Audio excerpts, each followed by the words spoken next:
Sejam bem-vindos a essa videoaula. Eu sou a professora Olivia e nessa aula a gente vai falar sobre fator de potência. Mais especificamente, nós vamos comparar duas cargas com fatores de potência diferentes, porém consumindo a mesma potência ativa P. Então, lembrando que o fator de potência é uma característica da carga, né? O fator de potência é o cosseno de φ, sendo φ o ângulo do triângulo de potências, e o triângulo de potências, assim como o fator de potência, ele vai depender da composição aqui entre os elementos RLC ou RL da carga. É importante lembrar que nas nossas cargas industriais, que nós temos principalmente a aplicação de motores e transformadores, enfim. Esse tipo de carga é uma carga com teor tipicamente indutivo. Então, os nossos cossenos, os nossos fatores de potência são fatores de potência indutivos. São triângulos para cima, né, com o φ positivo. E aí, a gente tem aqui a comparação de duas situações, a situação A e a situação B. Então, a nossa carga está representada por essa impedância. Isso aqui poderia ser, por exemplo, um motor elétrico. Esse motor, ele tem um P igual a 1000 kW de potência ativa, então, e o seu cosseno de φ, o seu fator de potência é 0,9. Aqui a gente tem também uma carga, poderia ser um outro motor que consome a mesma potência ativa, porém com um cosseno de φ menor. E isso vai acontecer pelo aumento do Q, né? A gente vai ver que, se a gente comparar essas duas cargas, aqui tem, para o mesmo P, né? Aqui tem o maior fator de potência, tem o menor valor da potência reativa Q, ok? Então, isso aqui é quase nada de potência reativa, né? Um Q bem pequeno, e esse aqui já tem um Q maior. E elas consomem a mesma potência ativa. Por que é importante frisar que eles consomem a mesma potência ativa? A potência ativa, como nós vimos, ela é diretamente ligada à produção de trabalho útil. E no motor elétrico, né, essa conversão de energia elétrica em energia mecânica, essa produção de um movimento, né, a partir da aplicação de uma tensão, de uma energia elétrica, esse trabalho, né, feito pelo motor, ele está diretamente ligado à potência ativa. É ela que é convertida, digamos assim, em movimento, em energia mecânica. E aí, o que é importante? Vamos supor que essa potência ativa ela tem a ver com o torque e a velocidade do motor, para a gente dar um exemplo grosso modo. Então, se os dois motores aqui estão com a mesma potência ativa, é como se eles tivessem a mesma força no seu eixo, só para a gente ter um exemplo. Okay? Então, essa carga está funcionando de acordo com a especificação dela e a gente está tendo o mesmo resultado em termos de trabalho produzido pelo motor no seu eixo, ok? Mas aí qual que é o impacto do fator de potência para o sistema, não só para a carga, né, mas para o sistema em que ela está ligada? Qual que é esse sistema? Aqui a gente tem uma fonte de tensão alternada, sendo seu valor eficaz 6,9 kV, e antes de chegar na carga, a gente tem uma impedância de linha. O que é impedância de linha? É impedância inerente aos condutores que ligam a fonte à carga. Essa impedância ela tem parte resistiva e parte indutiva, é o modelo dela. Tá? A gente pode modelar a linha assim, a linha real. E aí a gente tem a mesma impedância de linha para as duas situações. A única diferença, então, é a carga. Então, qual que é a importância de nós mantermos uma carga com o maior fator de potência possível, né? O fator de potência mais próximo de 1 possível. Qual que é o impacto disso para o sistema?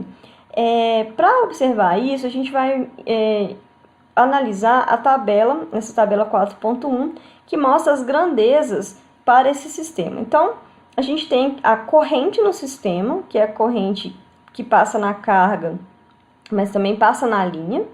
A gente tem a capacidade da fonte, ou seja, quanto de potência aparente total deve ser entregue ao sistema, ok?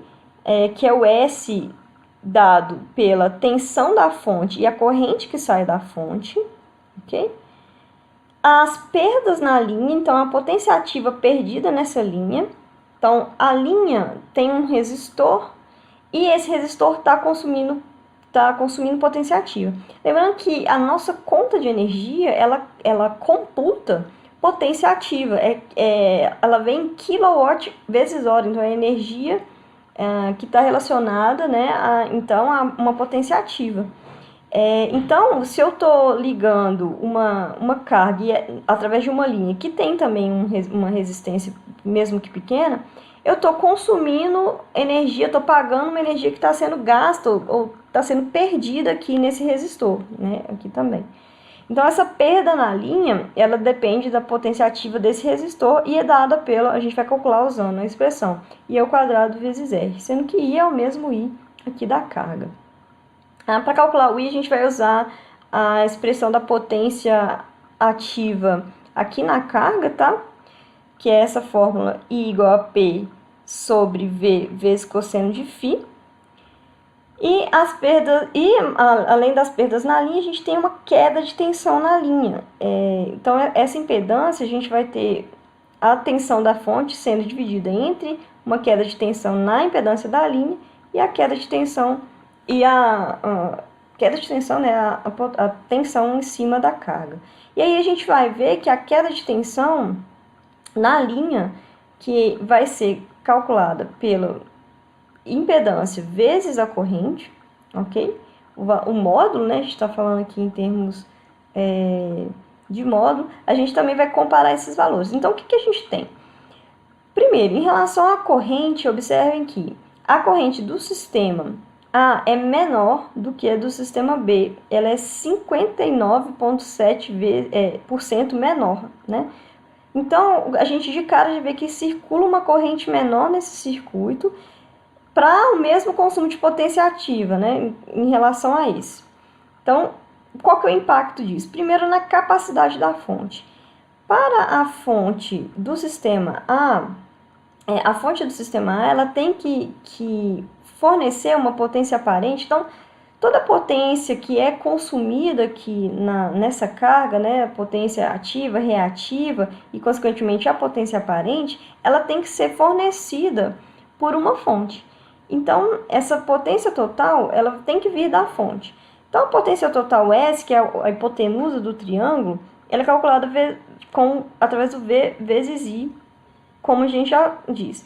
Então, olha só, para o sistema A, a potência aparente é 1,111 kVA e aqui a gente tem 1,666 kVA. Ou seja, o sistema A o sistema B em comparação com o A, teve um aumento de 50% na potência aparente do circuito total, né, que é a potência fornecida pela fonte. Então, o que isso diz? Que eu estou exigindo mais da fonte do circuito B para entregar para a minha carga a mesma potência ativa. Então, a minha fonte ela tem que ter a capacidade de potência maior aqui no caso B, ok? E isso é uma exigência para o nosso circuito, né? Mais um custo, digamos assim, para o nosso circuito.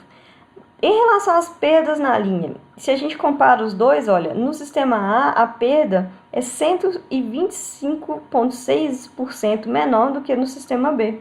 Então, olha, uma outra vantagem de ter o fator de potência alto é a perda na linha diminuir, porque a corrente diminui, né? Se a corrente diminui, essa perda diminui. E também a queda de tensão é menor. 49,8 vezes menor, por cento menor no sistema A. Então, o sistema A ele tem vantagens em todas as grandezas. As grandezas são menores em todos os casos. E aí a gente vê a importância de manter um fator de potência mais alto possível. Mas como fazer isso se a minha carga eu não consigo mexer nela, alterar lá no interior das conexões, da combinação dos elementos RL, por exemplo, de um motor, na bobina, na resistência da bobina. Como que eu faço isso? Como que eu modifico um fator de potência para que eu tenha um sistema mais vantajoso? Isso é o que a gente vai chamar de correção de fator de potência. É que a gente tem as consequências do fator de potência baixo, né? E aqui o que devemos fazer para resolver esse problema, que é corrigir o fator de potência. Para corrigir o fator de potência, nós vamos instalar um capacitor em paralelo com a carga, para que a gente consiga alterar o triângulo da carga sem mexer na carga internamente. Então, é um mecanismo, né, uma ferramenta com a qual a gente consegue alterar o triângulo da carga aplicando um elemento externo aqui em paralelo com a nossa carga, que é o capacitor. O capacitor ele vai alterar exatamente o que do triângulo, né? Ele vai entrar subtraindo o que aqui, vocês vão lembrar que a gente disse que o que era maior do que o que nesse caso aqui. Então, o próximo passo é a gente estudar o tema correção de fator de potência. Então é isso, muito obrigada e até a próxima.